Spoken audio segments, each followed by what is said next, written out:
On a déjà parlé justement qu'il y avait des possibilités de combat avec des boxeurs locaux, Del Demer, Valsien et compagnie. On va voir, mais vraiment, on va faire l'étape. Pour moi, ce qui est important, c'est que vendredi, ça se passe bien, que je paraisse bien, que ça aille vraiment. Puis après ça, on verra ce qu'on fait avec le reste, puis on va prendre notre temps. Une dernière question. Prédiction pour le combat Diacono Pascal? Écoute, c'est difficile à faire, mais je pense, j'ai confiance en Adrien, il a un bon camp d'entraînement. Il est puissant, je pense qu'il a appris beaucoup de sa défaite. Je pense que c'est surtout ça qui va l'aider. Il a beaucoup appris de sa défaite. Je m'attends à ce qu'il fasse une victoire avant la limite. Ça, c'est une prédiction que je t'en donne, mais je suis persuadé qu'Adrien va gagner. Parce qu'il a beaucoup appris dans sa défaite. Je pense qu'il a mis certaines choses à la bonne place, puis je pense qu'il va avoir appris de ça. Merci beaucoup. Plaisir.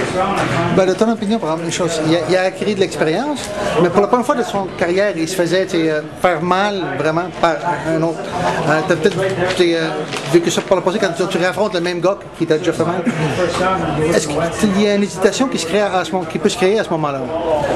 Écoute, ça dépend. On réagit pas personne de la même façon. Si tu prends, je vais donner un exemple. Moi, d'un combat que je me suis fait faire mal. Je suis revenu contre Catley. Le premier, je m'étais fait faire mal. Le deuxième, je suis revenu, j'avais aucun doute dans ma préparation. Je savais ce que j'avais fait. Je savais ce qui s'était passé la première fois qu'il n'avait pas été correct. Là, après ça, je suis revenu avec une possession de mes moyens. J'ai fait mes devoirs.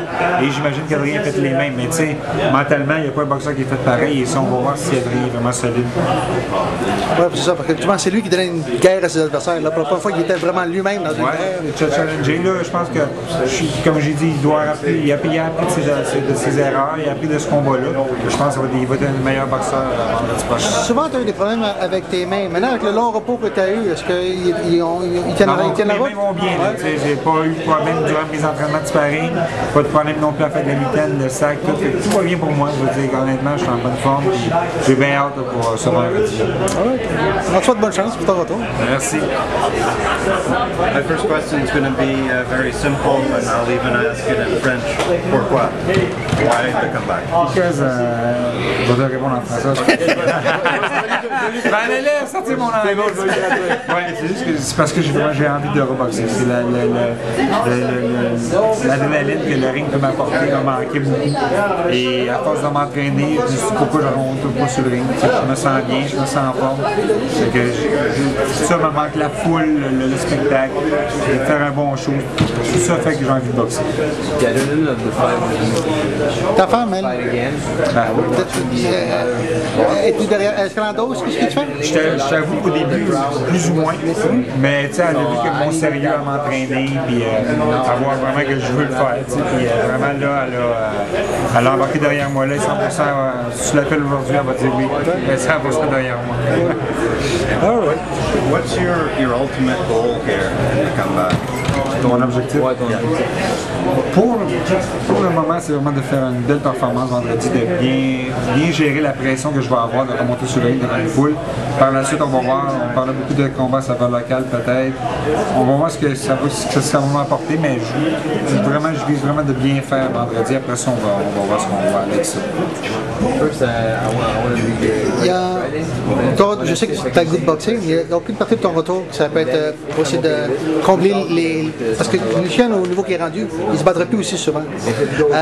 Est-ce que ça va être toi qui va devenir l'autre figure de proue d'Interbox pour les autres galas de. Non, je pense pas. Je pense que de toute façon, avec le retour du champion Adrien vendredi, on va avoir un autre champion dans les griffes, ça va aider à faire des galas.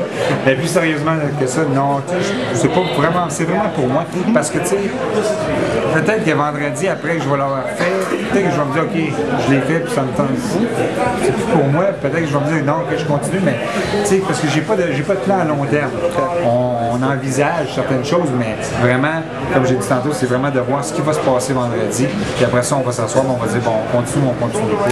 Mais c'est un trip que je fais le vendredi de remonter sur le ring après 4 ans. Es-tu toujours impliqué d'une façon ou d'autre dans l'administration d'Interbox ou c'est plus, je sais que Jean Bédard s'en mêle pas mal? C'est plus Jean, il se passe 5 qui s'en occupe. Je suis un peu impliqué, mais c'est sûr que dans la dernière année, avec ce qui se passe avec ma fait que j'étais beaucoup à l'hôpital, je me suis vraiment occupé de rien. Même pas mes restaurants, j'ai même pas été là-dedans, zéro. J'ai vraiment été à l'hôpital, puis fait de l'entraînement à la maison. Et depuis que l'hôpital est fini, j'étais à l'entraînement au gym. Fait que j'ai comme un peu sorti de tout ça, mais je t'ai impliqué quand même. J'ai beaucoup de discussions avec gens, je suis au courant pas mal de tout ce qui se passe. Puis j'aide des fois dans certaines décisions. Je pense de la relève, comme Pierre-Olivier côté. Je pense qu'on a une bonne relève. On a des bons petits kids. Je pense qu'ils sont jeunes. Pierre-Olivier a pris d'expérience beaucoup avec son dernier combat à Québec. Je pense qu'il a fait un bon combat, mais peut-être pas comme ça aurait dû être. Puis je pense que ça va l'aider. C'est un boxeur avec beaucoup de potentiel. Mais là, on va voir, il y a aussi le retour de Benoît. On va voir comment Benoît va réagir après une longue inactivité. Et son dernier combat, on va voir. Allez-vous recommencer à faire des galas sans Lucien en tête de fiche pour garder la relève active un peu? Bien, sûrement, maintenant, ils n'auront pas le choix parce que Lucien, c'est sûr que là, ils viennent avec sa victoire. Son niveau qui est rendu, ce ne sera pas souvent. Avec sa victoire sur HBO qu'il est allé chercher, c'est certain que son niveau a monté. Probablement, mais écoute, ça, comme je te dis, c'est des choses, c'est pas des décisions qui se prennent comme ça. On va voir dans les prochains temps ce qui va se passer. Je pense que le gala aussi de vendredi va nous donner beaucoup de réponses. Si Benoît performe, si moi je performe, si Adrien performe. On a aussi Éric Martel de Québec. On va avoir plus de petits boxeurs qui vont boxer si tout le monde performe bien. Mais peut-être que d'envisager de faire d'autres galas sans Lucien va être faisable. Oh, le retrait de Renan Saint-Just sur la carte, c'était-tu dû aux finances ou c'était autre chose? Non, ça je pense que c'est autre chose. Ce bout-là, je ne le sais pas trop. Je l'ai entendu vite, mais j'ai comme pas eu le temps de savoir ce qui s'est passé. Honnêtement. Honnêtement, je ne sais pas plus. Moi non plus. C'est une question que je pose demain. J'ai su ça vite, quand j'étais l'autre jour, je pense que c'était vendredi. Mais tu sais, on était dans le training, je ne sais pas poser de questions. Je sais pas, honnêtement, aucune idée. You very much went out on top. Your last fight was a world championship fight. Loved by everybody in Quebec. You were the champion. What do you say to those people who say that, like, you should stay retired? Je dis que tu as une grande image ici. Les gens pensent à toi de tes combats de championnat, surtout ton dernier contre Kessler. Puis je veux savoir ce que tu peux dire aux gens qui pensent que tu ne devrais pas remonter sur le ring.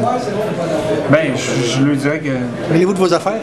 Non, mais tu sais, je pense que dans la vie, il faut toujours aller au bout de ses rêves, puis de ses désirs. Puis moi, depuis un bout, je désirais remonter sur le ring, puis je vais vivre ce moment-là jusqu'au bout. Et c'est sûr que je joue gros pareil, parce que j'ai rien à gagner dans ce combat que je vais faire vendredi, mais c'est vraiment pour mon plaisir à moi, puis je leur demande de me supporter là-dedans, de faire comme depuis le début de ma carrière, ils m'ont toujours supporté. J'espère qu'ils vont me supporter aussi pour cet événement-là. Parce que tu sais, il y a des grands comme Guy Lafleur qui ont fait des retours, il y a des grands, dans tous les sports, il y a des grands athlètes qui ont fait des retours. Et je pensais pas faire partie de ceux-là, mais finalement, on va faire partie de ceux-là. C'est difficile de rester retraité. T'es pas le premier, ils reviennent tous. Mais tu sais, c'est Régent Tremblay, je pense, qui a marqué ça. Tu sais, un joueur de hockey ou un joueur de hockey, surtout jouer avec tes chums, tu vas à la boxe, tu boxes avec tes chums. Les chums veulent pas boxer, tu boxes pas vraiment pour le fun. Non, tu joues pas à la boxe. Tu joues au hockey, mais tu joues pas à la boxe. C'est ça.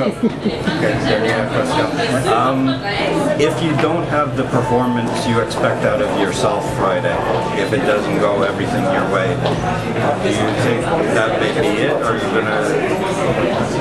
you gonna be a big critic of yourself? Si ça va pas comme tu veux vendredi, est-ce que tu vas être dur envers toi-même ou tu continues? Je vais probablement être dur. Surtout, ça va être mon coach, je pense, qui va être le plus dur. Parce que la personne que j'ai eu à convaincre le plus pour ce combat-là, c'est Stéphane Larouche. Puis je pense que Stéphane, il va être très... il attend ça. Je dis pas qu'il attend ça avec impatience, mais disons que si ça va pas bien, il va me le laisser savoir assez vite. Il va me dire vraiment sa façon de penser et qu'est-ce qu'il pense pour le futur. Faut-tu que tu rappelles que c'est qui le boss? C'est Stéphane Larouche dans la ring. Si justement il jugeait que tu n'avais pas été bien préparé, c'est sûr qu'il ne se laissait pas aller. C'est certain. On a pris la décision après mon dernier sparring avec Lucien à Miami. Je n'avais même pas encore embarqué dans l'avion. J'ai parlé avant d'embarquer. Il dit pense à ça, on sort pas quand j'arrive à Montréal, tu me diras ce que tu en penses. C'est vraiment, ça s'est pris la décision là. Ça a pris du temps. Il est dur à convaincre. Mais face une trentaine de rondes. face à Lucian, c'est pas un peu dur de bien paraître. Mais honnêtement, c'était un bon test, puis je pense que j'ai bien répondu à ça. Ça a été du bon sparring. J'ai livré au total avec la semaine à Montréal à peu près 32 rounds. Et c'était bon pour moi, puis ça m'a aidé aussi à progresser bien gros. Prendre le rythme, là. Le réflexe, surtout au niveau défensif, beaucoup, parce que Lucian, quand même, c'est un gars qui est extrêmement rapide. Puis je te dirais, dans la semaine à Montréal, elle avait encore augmenté déjà son tempo pas mal. Pour moi, c'était une bonne expérience. Merci beaucoup. Merci, Eric. Plaisir. Bonne chance. Un peu plaisir. Merci.